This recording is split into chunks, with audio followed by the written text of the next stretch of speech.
3 semaines. C'est un événement extrêmement important, tant sur le plan national que local. En effet, à ma connaissance, encore jamais à Marseille n'a eu lieu une campagne aussi grande, aussi importante, et je dirais même encore jamais en France, une campagne autant organisée et avec une participation aussi nombreuse et aussi large d'églises et de communautés diverses. À Marseille et dans la région, il s'agit d'une mobilisation générale. Et cela ne va pas sans effort, sans travail, sans un véritable engagement. Il y a beaucoup à faire. Et nous tous qui sommes engagés d'une manière ou d'une autre, dans une commission ou dans une activité, nous savons que nous n'avons pas chômé jusqu'à présent.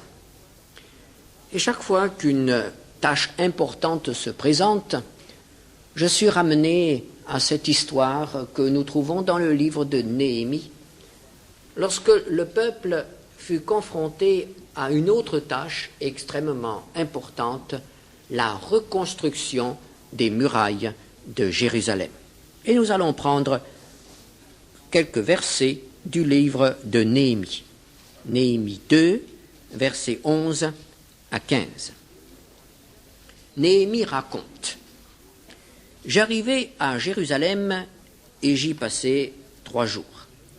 Après quoi je me levai pendant la nuit avec quelques hommes sans avoir dit à personne ce que mon Dieu m'avait mis au cœur de faire pour Jérusalem. Il n'y avait avec moi d'autres bêtes de somme que ma propre monture.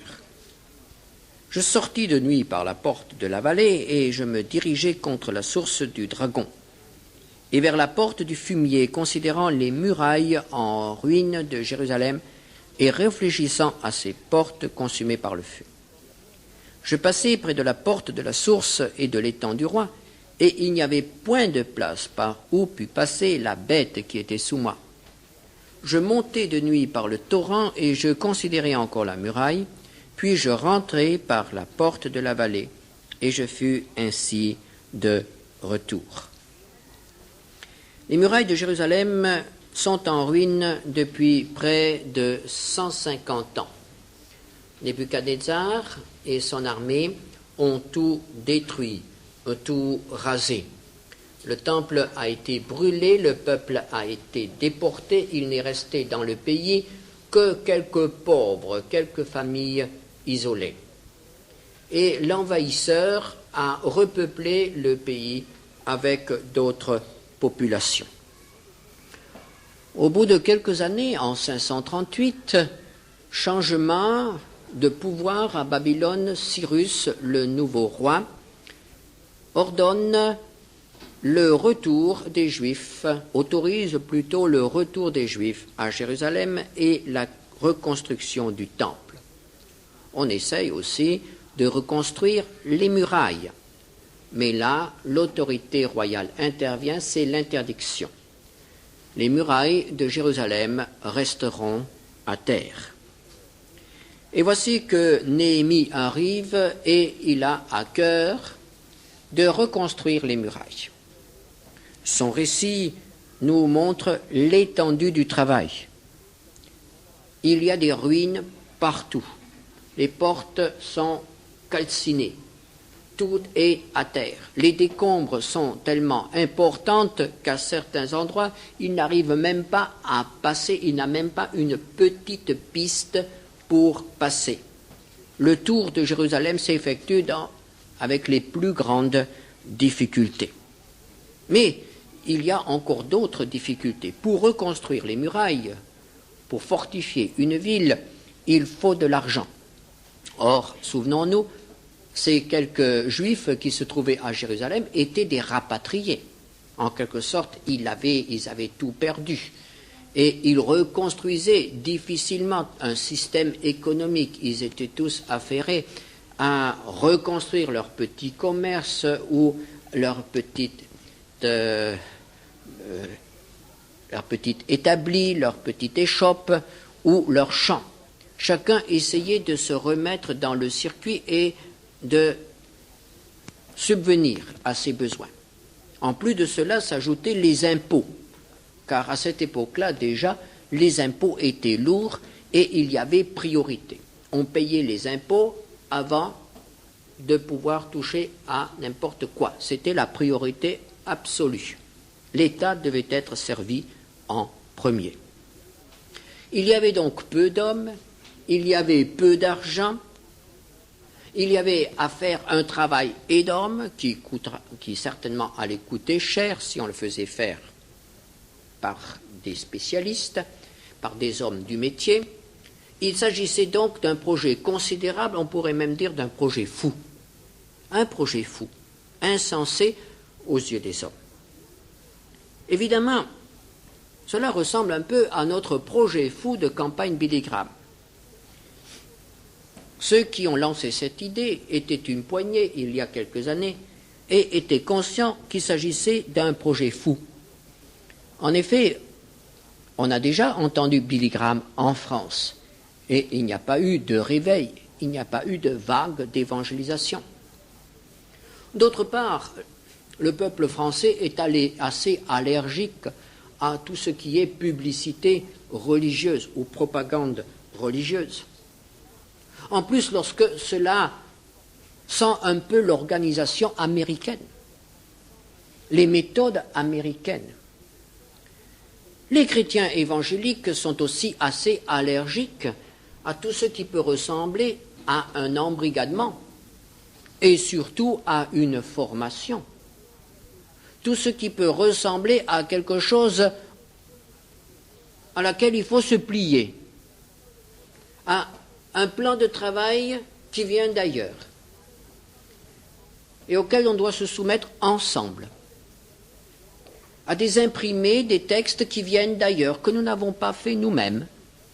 Nous sommes comme ça, les Français. Ce qui vient d'ailleurs n'est pas bon. Nous voulons faire les choses nous-mêmes, d'après nos idées. Et voilà que l'on nous dit, c'est ainsi et ça ne sera pas autrement. Alors on doit se soumettre. Alors cette campagne Billy Graham va vraiment à rebrousse-poil à nos habitudes, à notre mentalité. Il y a également les besoins financiers quand on sait ce que coûte cette campagne. Rien que pour la région marseillaise, quand nous avons appris ces chiffres, les sommes qui allaient être nécessaires, les quelques pasteurs qui étaient réunis dans cette salle, exactement ici, se sont regardés, on a fait les comptes, et on est arrivé à même pas 25% de la somme exigée, nécessaire, le premier budget. Et chacun en faisant honnêtement son travail, en disant notre Église pourra donner tant. Alors on a fait l'addition, et on s'est aperçu qu'au lieu d'avoir la totalité du budget, on n'en avait qu'un quart. Et c'était tout. C'est tout ce que nous pouvions faire, honnêtement, sans mettre nos budgets complètement à sec. Donc, il y avait aussi le besoin en hommes. Il faut bien reconnaître, il n'y a pas beaucoup de chrétiens à Marseille et dans la région. Et quand on nous disait il faut tant de personnes pour tel travail, tant de personnes pour tel comité, tant de personnes pour les conseillers, tant de personnes pour la chorale, en faisant nos comptes, on se disait mais il va falloir plus de personnes que de ce que nous avons comme membres dans nos églises.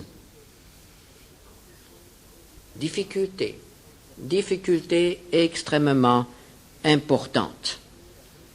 Et cela était vrai pour Marseille, cela était vrai pour la France.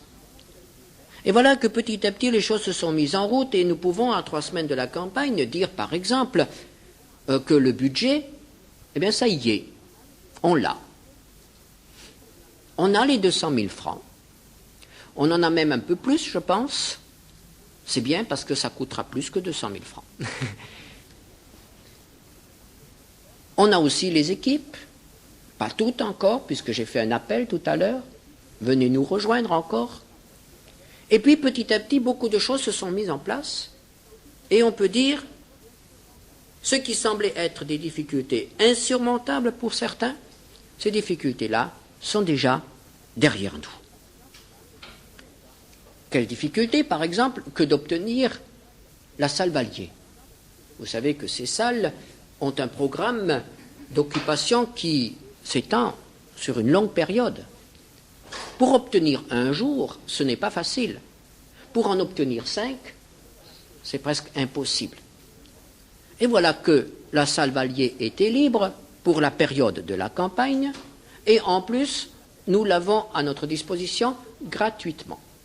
Nous n'avons même pas à payer l'électricité, nous n'avons pas à payer quoi que ce soit dans cette salle, appartenant à la salle, évidemment. Si nous l'équipons, c'est à notre charge.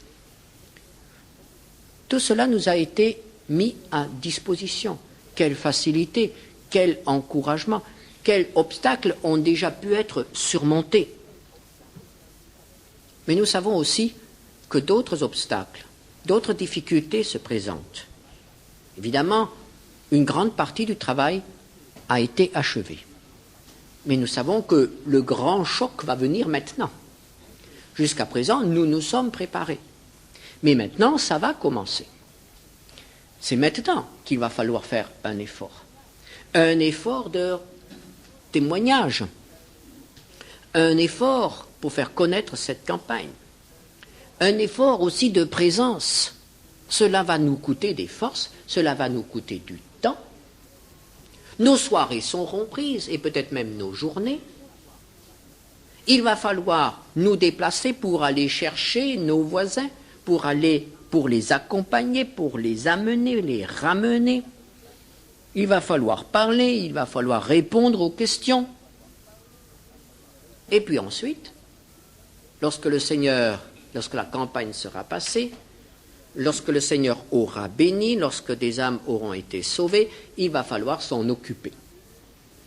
Souvenez-vous, des bébés, il leur faut une famille, il leur faut une crèche. Et nous allons tous être transformés en nounous. Nous allons tous être transformés en personnes qui prennent en charge des bébés. Évidemment, c'est une responsabilité. Il faudra penser à eux et non plus seulement à nos propres besoins. Et ensuite, comment les accueillir et comment nous en occuper et comment les enseigner et comment les aider à s'épanouir et à devenir des adultes dans le Seigneur. Quel travail! Quel travail! Nous allons être bien bousculés. Lorsque Néhémie a proposé au peuple de reconstruire les murailles de Jérusalem, on a bien dû parler dans les maisons le soir. On a dû peser le pour et le contre. Mais qu'est-ce qui a poussé Néhémie à se lancer dans ce projet? Néhémie avait une conviction profonde. Ces murailles en ruine ne concernaient pas seulement Jérusalem, ne concernaient pas seulement le peuple de Dieu, mais concernaient aussi Dieu. Le nom de Dieu était en quelque sorte sous l'opprobre parce que la ville de Dieu, la ville que Dieu avait choisie, la ville où se trouvait le temple de Dieu, était un tas de décombres. Il y avait le désordre, il y avait la ruine, et bien sûr aussi, on peut bien se l'imaginer, pas mal de saleté. C'était une ville détruite, une ville humiliée, et pourtant c'était la ville de Dieu. Et c'est probablement ce qui diffère, ce qui rend Néhémie différent des autres. Ces hommes et ces femmes qui habitaient Jérusalem avaient en quelque sorte pris l'habitude de voir ces tas de ruines. On peut vivre à côté de ruines. Je suis souvent étonné de voir, quand je voyage, des gens, des peuples qui ont vécu pendant des siècles à côté de ruines sans y toucher. On laisse les ruines, tout simplement. On peut s'habituer aux ruines, on peut s'habituer aux décombres, on peut s'habituer à la honte, à l'humiliation, à la médiocrité. On peut s'habituer. Mais Néhémie a compris que cela concernait Dieu, et à partir du moment où cela concerne Dieu, il y a quelque chose à faire. Et en cela, il ressemble à David, qui était différent de tous ceux qui fuyaient devant Goliath. Parce que eux, ils voyaient un géant et ils reconnaissaient leur faiblesse. Mais David voyait que ce géant insultait le nom de Dieu. C'est toute la différence. Toute la différence. Et c'est quand on voit les choses en relation avec Dieu que l'on voit les choses d'une manière nouvelle et que l'on peut acquérir une conviction. Et Néhémie a acquis une conviction. Il s'est senti appelé à entreprendre quelque chose et il a été, comme nous le savons, progressivement encouragé par le Seigneur qui lui a ouvert les portes. Nous pouvons nous habituer à vivre dans un pays dont la population devient de plus en plus païenne. Nous pouvons nous habituer à vivre dans un pays dont la population enfonce de plus en plus dans le péché.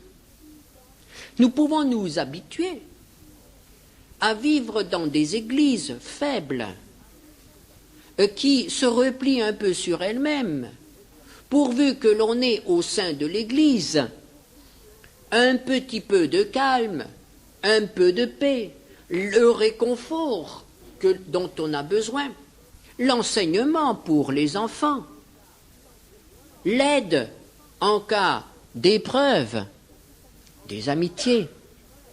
On peut s'habituer à ne rechercher dans l'Église que cela, à se contenter de cela. On peut s'habituer à vivre en vase clos,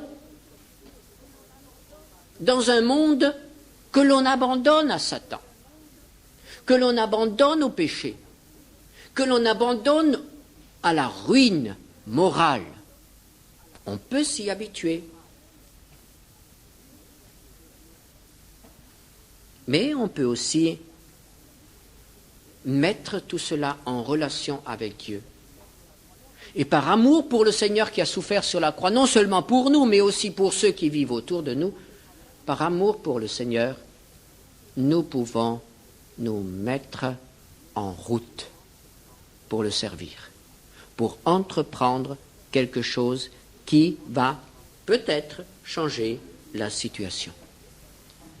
Et il a fallu que nous reconnaissions que c'est peut-être pour la France une grande occasion que cette venue de Billy Graham, qui est un serviteur de Dieu comme les autres.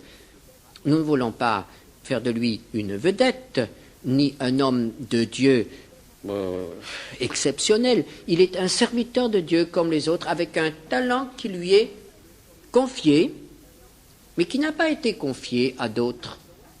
Il a reçu de Dieu le don de s'adresser aux foules. Nous n'avons pas tous ce don.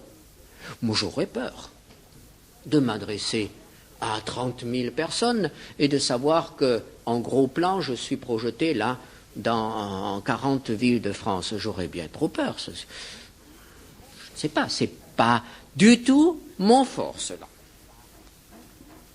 On est mieux comme ça, n'est-ce pas, ce matin?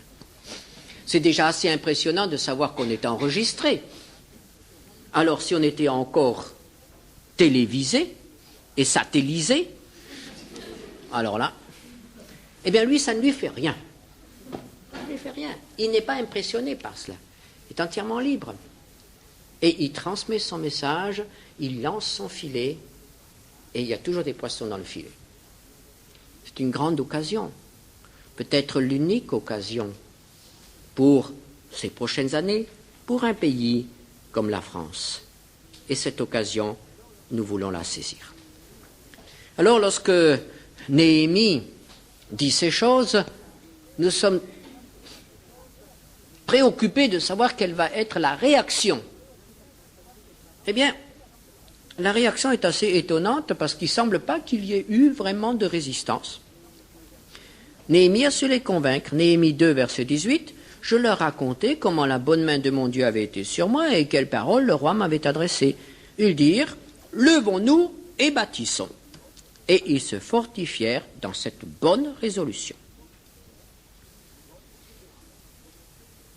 Ils savent très bien qu'ils vont avoir à surmonter des difficultés, des obstacles, les difficultés économiques, les difficultés politiques. Ce n'est pas parce qu'ils ont décidé de reconstruire les murailles de Jérusalem que tout cela a changé. Ils ne sont pas plus riches maintenant qu'avant.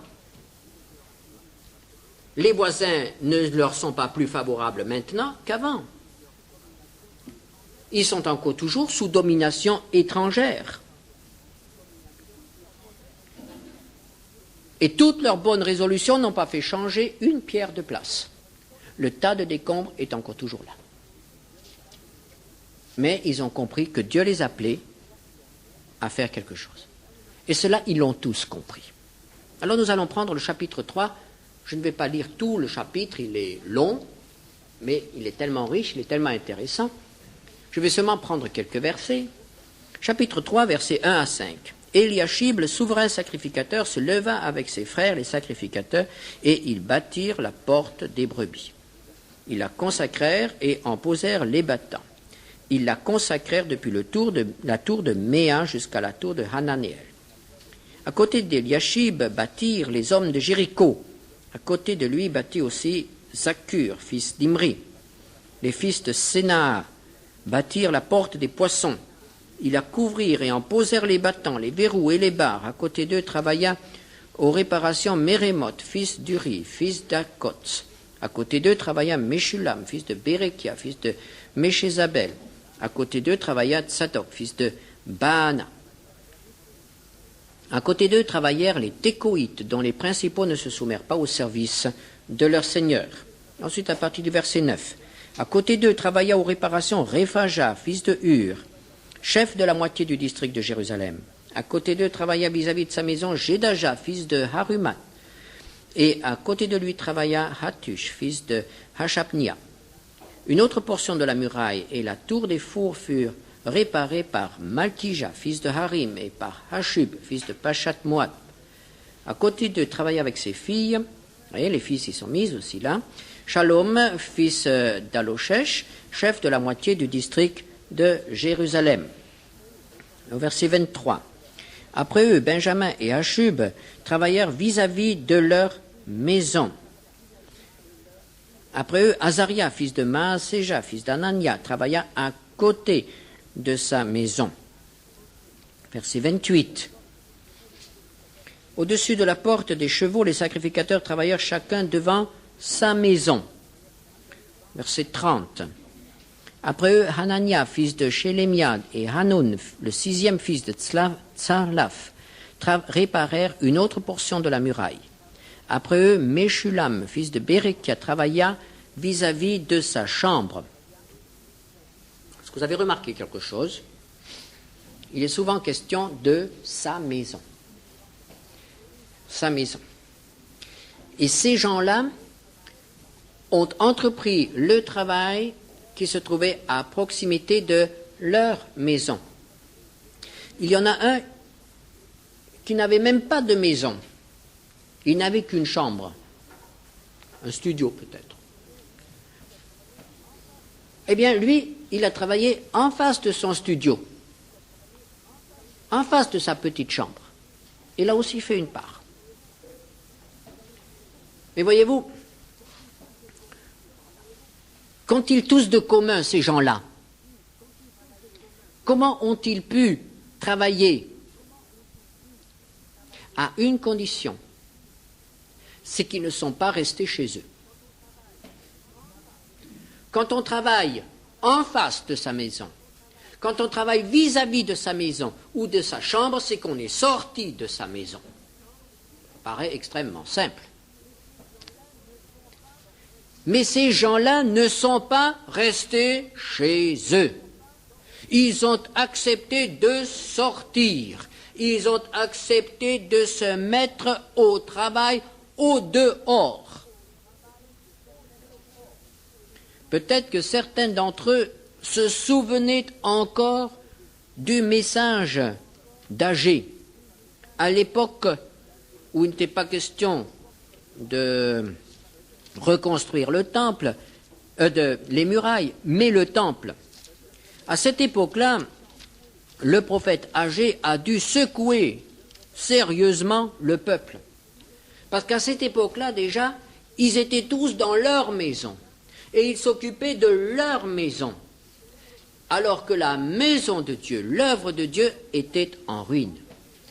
Et Dieu avait employé son serviteur Agé pour parler à son peuple, pour lui dire des choses qui n'étaient pas très agréables à entendre.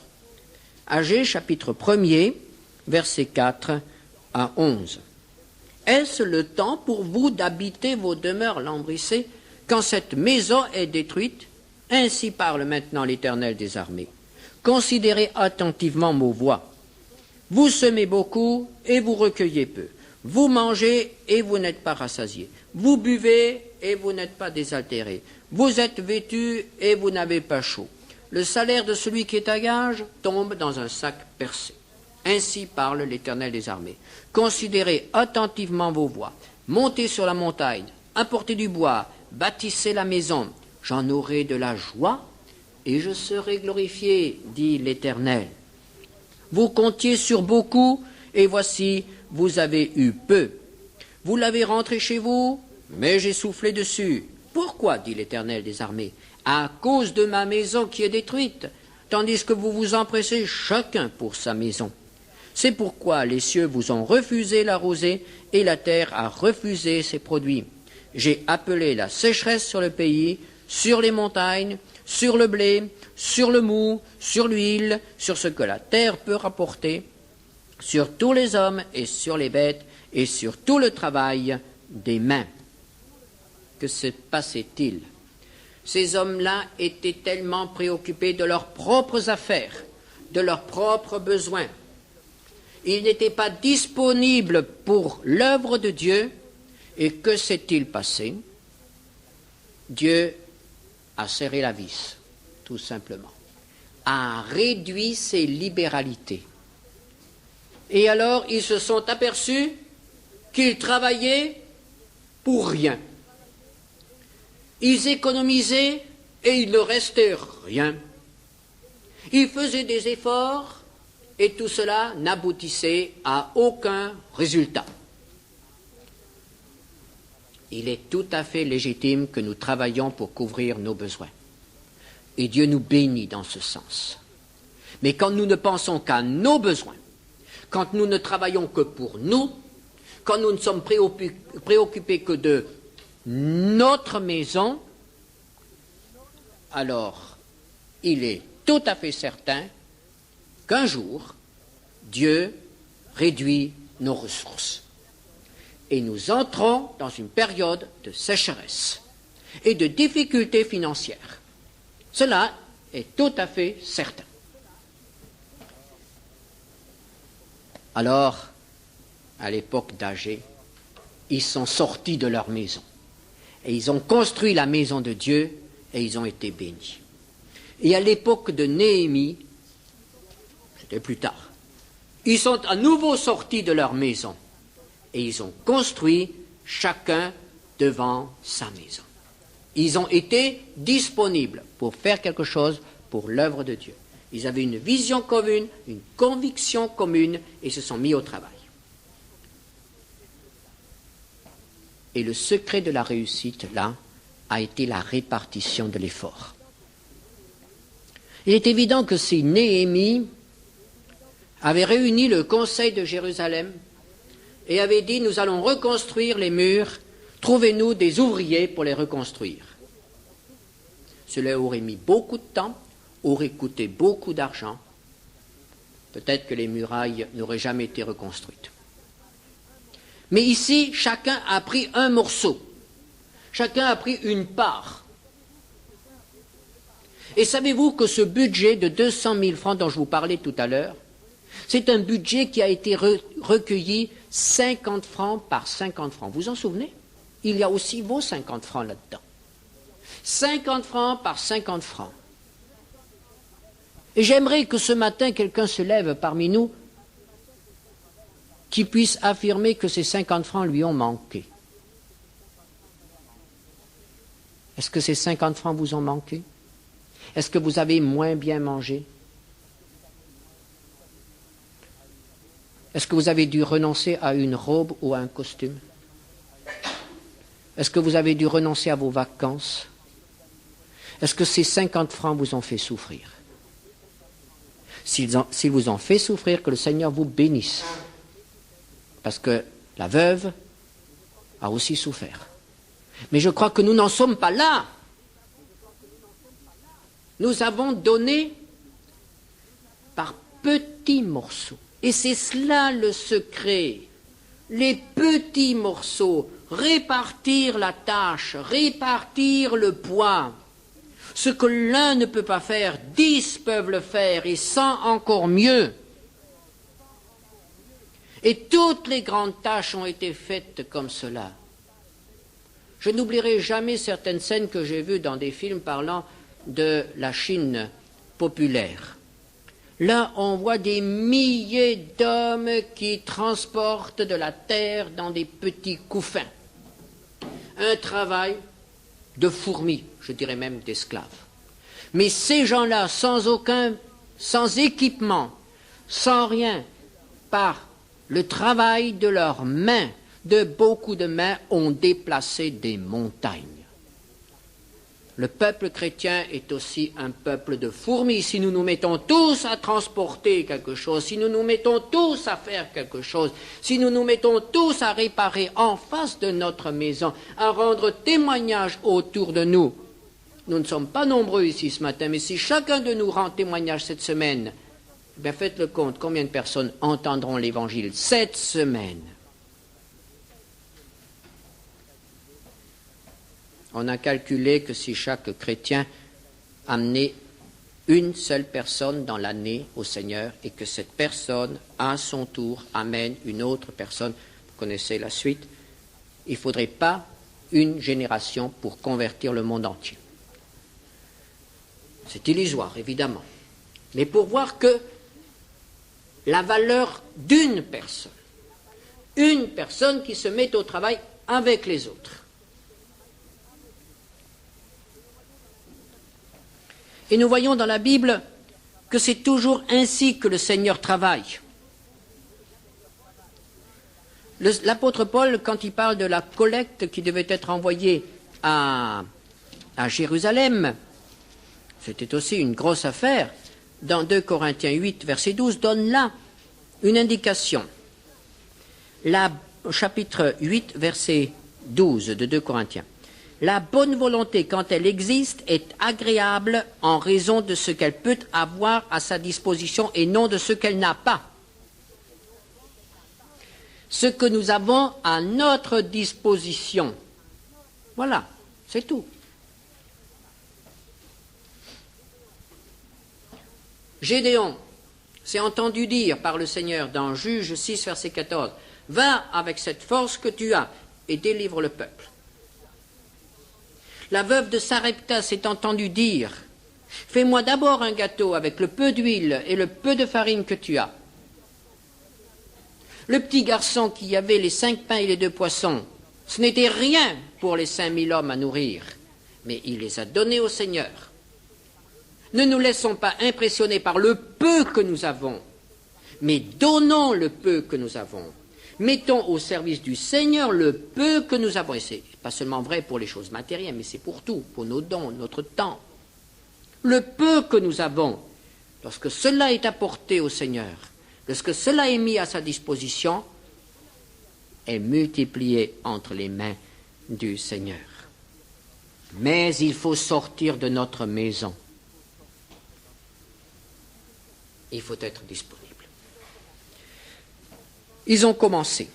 Et très souvent, le problème, ce n'est pas de commencer, le problème, c'est d'achever. Et nous connaissons bien cela dans le Midi. On a toujours beaucoup de personnes qui sont là lorsqu'il s'agit de lancer quelque chose, mais après, les rangs s'éclairent. Et très souvent, on se retrouve une petite poignée pour terminer. Ce qui a été commencé dans la joie s'achève parfois un peu dans l'amertume. Alors, il a fallu commencer et maintenant il faut aussi achever. Comment ont-ils achevé? Eh bien, ils n'ont pas achevé sans grande difficulté. Revenons à Néhémie. Néhémie 4, versets 6 à 8. Nous rebâtîmes la muraille qui fut partout achevée jusqu'à la moitié de sa hauteur. Et le peuple prit à cœur ce travail. Mais Sanballat, Tobija, les Arabes, les Ammonites et les Asdodéens furent très irrités en apprenant que la réparation des murs avançait et que des brèches commençaient à se fermer. Ils se liguèrent tous ensemble pour venir attaquer Jérusalem et lui causer du dommage. Jusqu'à présent, on s'est contenté de se moquer des Juifs qui reconstruisaient les murailles. On se moquait d'eux. Mais le travail achevé à moitié, alors là, on passe à l'attaque. Et on projette de faire usage de la force d'une armée pour venir arrêter le travail.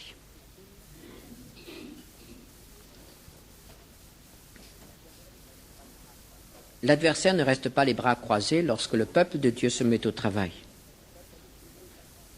Et c'est peut-être au milieu de la campagne que tout à coup nous aurons de grandes difficultés à surmonter. Et cela a nécessité un engagement encore plus important de la part de Néhémie.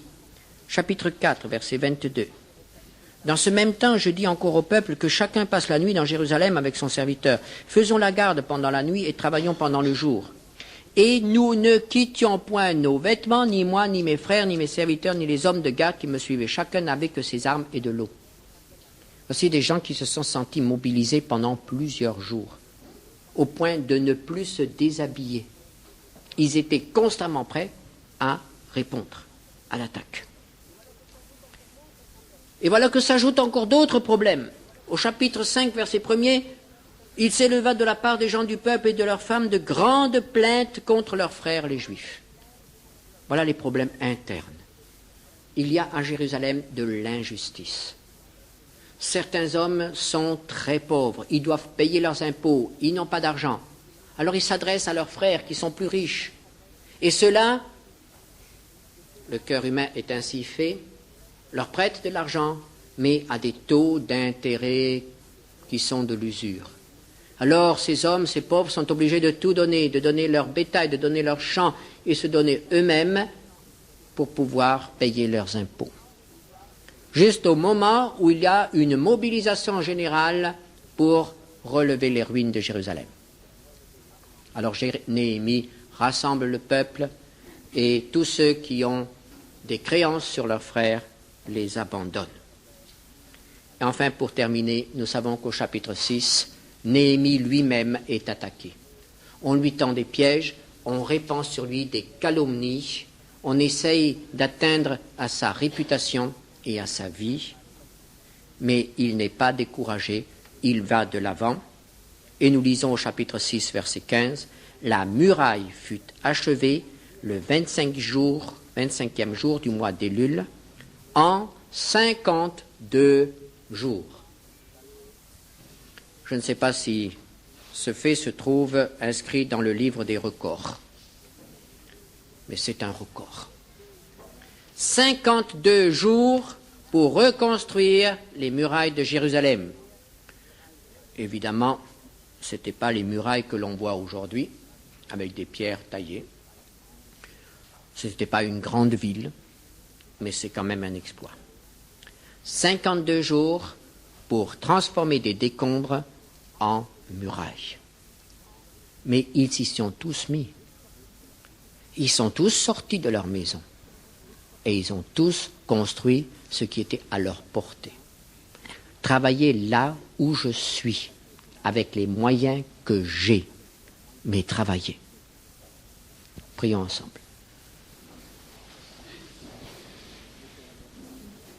Nous te remercions, Seigneur, parce que tu as du travail pour nous. Nous te remercions, Seigneur, parce que tu ne nous repousses pas. Tu nous as accordé les moyens de te servir. C'est une grâce. Et nous voulons t'en bénir. Et nous voulons te dire que nous sommes là, à ta disposition. Seigneur, renouvelle notre vision, renouvelle nos forces, notre courage, et bénis cette campagne, bénis aussi cette Église,